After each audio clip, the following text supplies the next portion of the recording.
வணக்கம். நீங்கள் பார்த்துட்டு இருக்கிறது ஜெய்சிவாஜி இந்தமுன்னு. இன்றைக்கி நம்ம எதை பற்றி பார்க்க போகிறோம்னு பார்த்தீங்கன்னா, ரொம்ப நாளுக்கு அப்புறம் வீடியோவில் வந்திருக்கேன். ஸோ ரொம்ப நாள் வச்சு வீடியோ போட்டு இந்த வீடியோவில் எதை பற்றி பார்க்க போகிறோன்னு பார்த்தீங்கன்னா, நம்ம தமிழ்நாட்டோட இப்போ இருக்க நிலமை.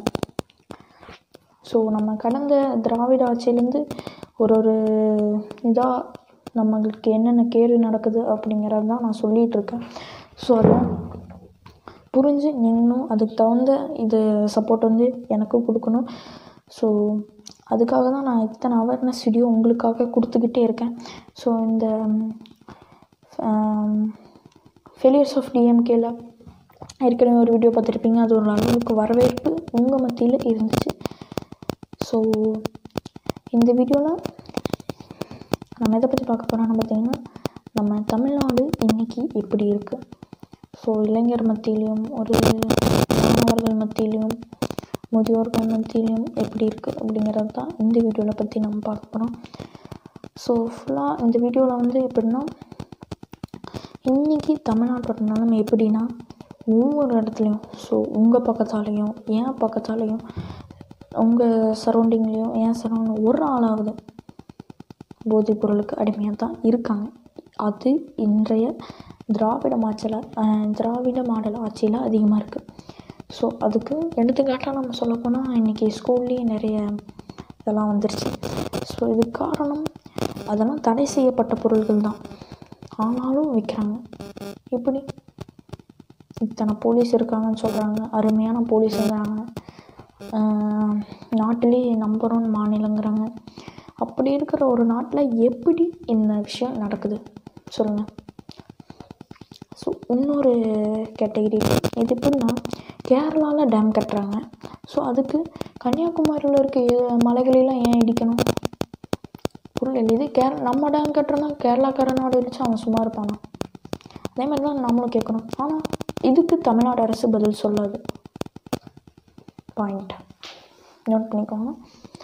இந்த மாதிரி நிறைய விஷயம் இன்றைக்கி தமிழ்நாட்டில் நடந்துட்டு வருது. இது கேள்வி கேட்க ஆள் இல்லை. நானே இப்போ எனக்கே இந்த விஷயம் தெரியாது.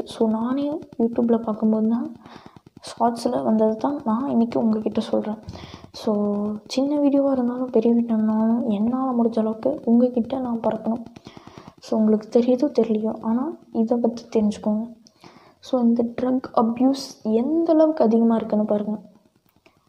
இந்த வயசுலேயே இவ்வளோ ஒரு 20-30 வயசுலேயே அவனோட லைஃப் லைன் ஓவர், அவ்வளோதான். இந்த மாதிரி விஷயத்த கண்டிப்பாக நம்ம தடுக்கணும். அதுக்கு நிறைய அவேர்னஸ்லாம் நம்ம அவேராக இருக்கணும். ஃபஸ்ட்டு நம்ம பக்கத்தில் இருக்கிறவங்ககிட்ட சொல்லணும். இந்த மாதிரி எவ்வளோ அவங்களுக்கான இதெல்லாம் எவ்வளவோ இருக்குது, வேலைகள்லாம் நிறைய இதெல்லாம் இருக்குது, கட்டாயங்கள்லாம் இருக்குது. அதை விட்டுட்டு அவங்களோட கோட்பாடுகள் நிறையவே இருக்குது. அதை விட்டுட்டு இவங்க இந்த வழியில் போனாங்கன்னா அவங்களோட கோட்பாடுகள் அது நடக்காது. இன்றைக்கி இதுதான் முக்கியமான விஷயமா இருக்குது. இந்த வயசுலேயே ஒரு 15-16 வயசுலேயே இதெல்லாம் ஆரம்பிக்கும்போது, ஒரு 20-28-30 வயசுங்கும்போது அவங்களோட லைஃப் லைன் டோட்டலி ஓவர், அவ்வளோதான். கேன்சர்னால் பாதிக்கப்படுவாங்க, கிட்னி ஃபெயிலியர், இந்த மாதிரி நிறைய விஷயங்கள் நடக்கும். அப்போ என்ன ஆகும்? ட்ரக் அப்யூஸ் மீண்டும் மீண்டும் பெருகும். ஏன்னா அதை பேன் பண்ணலின்னு எப்படிங்க இதாகும்? கல் குடித்தா அது உடம்புக்கு கேடு, கேன்சரோ அப்படின்னு சொல்கிறாங்க. இந்த மாதிரி விஸ்கி, பிராண்டி இதெல்லாம் குடிக்கும்போது மட்டும் உள்ள பூவாக பூக்குமா? இல்லை கேட்குறேன். கல்லை பேன் பண்ணாங்க, சரி, இது ஏன் பேன் பண்ணல? ஏன்னா இதுதான் கவர்மெண்ட்டுக்கு அதோட இதெல்லாம் தருது, அதாவது அமௌண்ட். அதனால் அதை பேன் பண்ண மாட்டாங்க.